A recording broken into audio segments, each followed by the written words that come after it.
Hi mga Mimasor, itong video nga pala na to nung isang araw pa. Yan, konting lakad na lang, papunta na tayo. Ayun, Street Birria, lafangan na naman itet. Matagal na tong lumalabas sa ads ko eh. Ayan nga pala yung menu nila, meron silang tacos, rice and salad. Ang choice of toppings nga pala nila ay beef and chicken. Siyempre, video-video muna tayo dyan.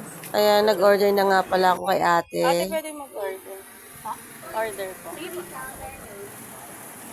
Ang in-order ko pala, good for sharing. Isang beef birria salad. Sharing po. Medyo marami pala yung in-order ko dyan. Sharing ako. Umorder ako ng 2 tacos. Beef and chicken yon toppings nila. And then beef birria rice. And then beef salad also. Yung sharing na...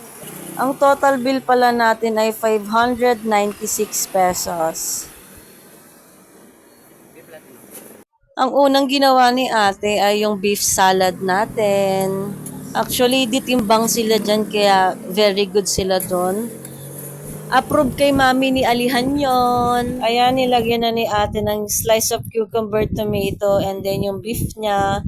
And then yung special sauce nila, alam ko garlic mayo yan eh. Dito naman tayo sa tacos natin. Ayan, dyan sa part na yan, nalagyan na ni kuya ng cheese. Tapos nagtitimbang na siya dyan ng mga sliced cucumber and tomato. After that, isa-isa niya nang nilagay yun sa mga tacos natin. Tapos nilagyan niya ng beef. Ayan, nilalagay niya na sa container. Grabe, takam ako ngayon habang nagvo-voice over. Ang next na ginagawa ni kuya ay yung beef fries natin. Hindi pala pwedeng mag-request kila kuya and ate na separate sauce. Ang sabi nga pala dyan ni ate, wala daw kasi silang spare na container. If gusto nyo nga pala ng extra sauce, may additional na charge yon 10 pesos. Siyempre, nag-extra sauce tayo dyan. Fast forward na natin. Ito na yung last order natin. Natapos na. Ayan, binigay na sa akin ni ate. Pauwi na tayo. Andito na tayo sa exciting part. Pina-open ko na kay nanay dyan isa-isa. Ayan yung tacos. Ayan, una niya binubuksan ay yung tacos. Ito ano to? Kanin yan. And then yung isa, Kaya mo na lang yan. Marami yan. salad. Salad to. Kung bet nyo palang bumili dyan sa Street Birria, ayan yung mga location nila. Taste test! Sarap naman.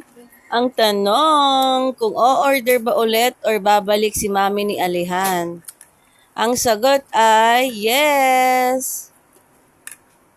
Kita nyo naman dyan kung paano ko kumain. Sarap na sarap. Grabe.